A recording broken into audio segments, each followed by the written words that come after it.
Welcome back.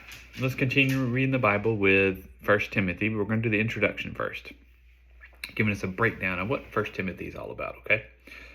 Let's get started. The book of 1 Timothy, or 1 Timothy, amounts to a leadership training manual, written by the Apostle Paul to his young apprentice Timothy.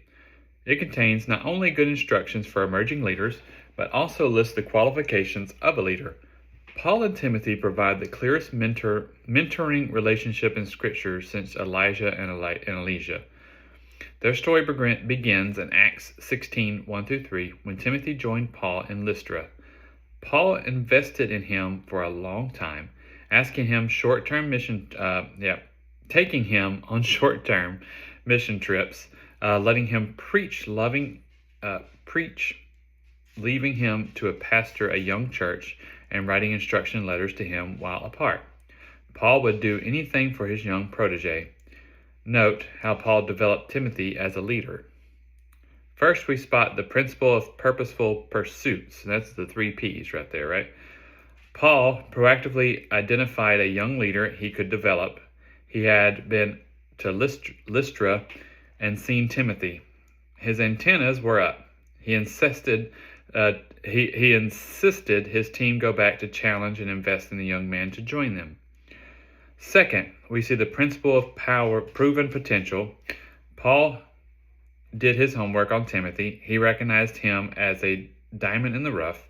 He watched Timothy prove himself in his hometown while growing up. And he knew Timothy's family and the spiritual stock he came from. Third, Paul demonstrated principle of practical patience. Paul patently selected and mentored Timothy. Patiently, not patently. He didn't patent him. He patiently selected and mentored Timothy. He was careful not to act prematurely and even advised his students not to hasty in the laying on of hands. He believed his team had to act too quickly in letting John Mark travel with them, which is Acts 12:25. And he didn't want to pick fruit too early. Fourth notice to principle of the that's a word, process, patriarchy process. I don't know what that word is, but it's a big one. Paul recognized that he was but one participant in a long line of contributors in Timothy's life. In his second letter, Paul reminds Timothy of his other mentors, including his mother and grandmother. Timothy had a strong heritage before Paul came along. Paul simply played his role in the process. Finally, we see the principle of passion and prestige. Price tags. I read that really bad. Paul made clear the price of leadership in both of his letters to Timothy.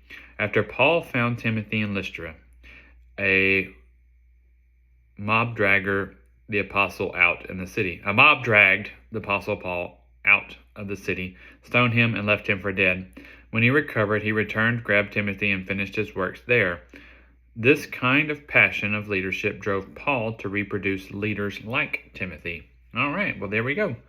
Come on back. We'll start with 1 Timothy. Let's see what old Timothy's up to, huh? Or Paul's letter to Timothy and what they're up to. Talk to you later. Bye.